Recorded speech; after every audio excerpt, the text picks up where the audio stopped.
ജിസേലിൻ്റേത് കേരള സംസ്കാരത്തിന് യോജിച്ച വസ്ത്രധാരണമല്ല. നോമിനേഷൻ ടൈമിൽ നമ്മുടെ ഷാനവാസ് ജിസേലിനെ നോമിനേറ്റ് ചെയ്യാനെ പറഞ്ഞ ഒരു റീസൺ ആയിരുന്നു ജിസേലിൻ്റേത് കേരള സംസ്കാരത്തിന് യോജിച്ച വസ്ത്രധാരണമല്ല എന്നുള്ളത്. അങ്ങനെയുള്ള ഷാനവാസ് നോമിനേഷൻ ടൈമിൽ ഏത് ഡ്രസ്സായിരുന്നു ഇട്ടിട്ടുണ്ടായിരുന്നത്? ഷോർട്സ് ആയിരുന്നു. ഷോർട്സ് ഇട്ടുകൊണ്ട് ഷാനവാസിന് നിൽക്കാമെന്നുണ്ടെങ്കിൽ തീർച്ചയായും ജിസേലിനെന്നല്ല മറ്റേതൊരു വ്യക്തിക്കും അവർക്ക് ഇഷ്ടമുള്ള വസ്ത്രം ധരിക്കാനുള്ള അവകാശമുണ്ട്. നമ്മൾ ഇന്ത്യ മഹാരാജ്യത്താണ് ജീവിക്കുന്നത്, ജനാധിപത്യ രാജ്യത്താണ് ജീവിക്കുന്നത്.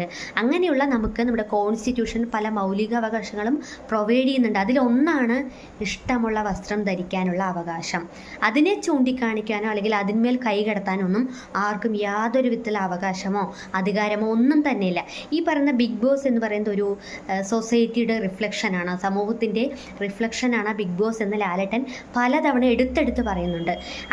അങ്ങനെയെങ്കിൽ ഈ പറയുന്ന ഷാനവാസ് എന്ന് പറയുന്ന ഈ ഒരു ഇടുങ്ങിയ ചിന്താഗതിയുള്ള ഈ ഒരു കണ്ടസ്റ്റൻ്റ് ഇത്രയും വലിയൊരു പബ്ലിക് പ്ലാറ്റ്ഫോമിലൂടെ ഇത്രയും വലിയൊരു ഷോയിലൂടെ എന്ത് സോഷ്യൽ മെസ്സേജാണ് ഓഡിയൻസിലേക്ക് പാസ് ചെയ്യുന്നത്? ഒരു വ്യക്തിയുടെ ഡ്രസ്സിങ് സ്റ്റൈൽ ശരിയല്ല, അല്ലെങ്കിൽ ആ വ്യക്തി ധരിക്കുന്ന ഡ്രസ്സിങ് കേരള സംസ്കാരത്തിന് യോജിച്ചതല്ല എന്ന് വിമർശിക്കാനുള്ള എന്ത് അവകാശമാണ്, എന്ത് അധികാരമാണ് ഷാനവാസിനുള്ളത്? ഷാനവാസിനെ ഇപ്പോൾ നോമിനേറ്റ് ചെയ്യുന്ന ടൈമിൽ ജിസേലിനെ കുറിച്ച് ഒരുപാട് റീസൺസ് പറയാമായിരുന്നു. ഒരുപക്ഷെ കമ്മ്യൂണിക്കേഷൻ ശരിയല്ല, അല്ലെങ്കിൽ കണ്ടസ്റ്റൻസിനിടയിൽ തന്നെ ജിസേൽ മിങ്കിളാവാൻ ശ്രമിക്കുന്നില്ല, അല്ലെങ്കിൽ ജിസേലിൻ്റെ ആ ഒരു കമ്മ്യൂണിക്കേഷൻ നമുക്ക് അക്സെപ്റ്റ് ചെയ്യാൻ പറ്റുന്നില്ല. അത്തരത്തിലുള്ള ഒരുപാട് കാര്യങ്ങൾ പറയാമായിരുന്നു, അല്ലെങ്കിൽ മറ്റേതെങ്കിലും രീതിയിലുള്ള റീസൺസ് പറയാമായിരുന്നു.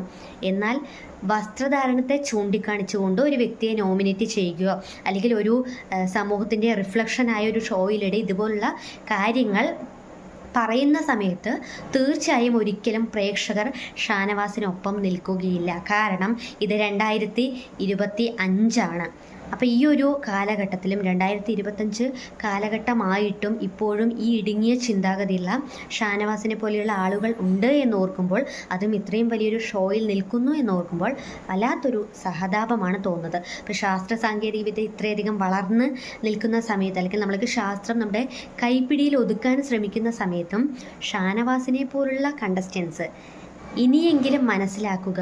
ദയവ് ചെയ്ത് ഈ ഒരു ഡ്രസ്സിങ് സ്റ്റൈലോ അല്ലെങ്കിൽ ഒരു വ്യക്തിയുടെ വ്യക്തി സ്വാതന്ത്ര്യത്തെ ചോദ്യം ചെയ്തുകൊണ്ട് നമുക്ക് ഒരു കാര്യവും പറയാനോ ചെയ്യാനോ ഉള്ള അവകാശമില്ല.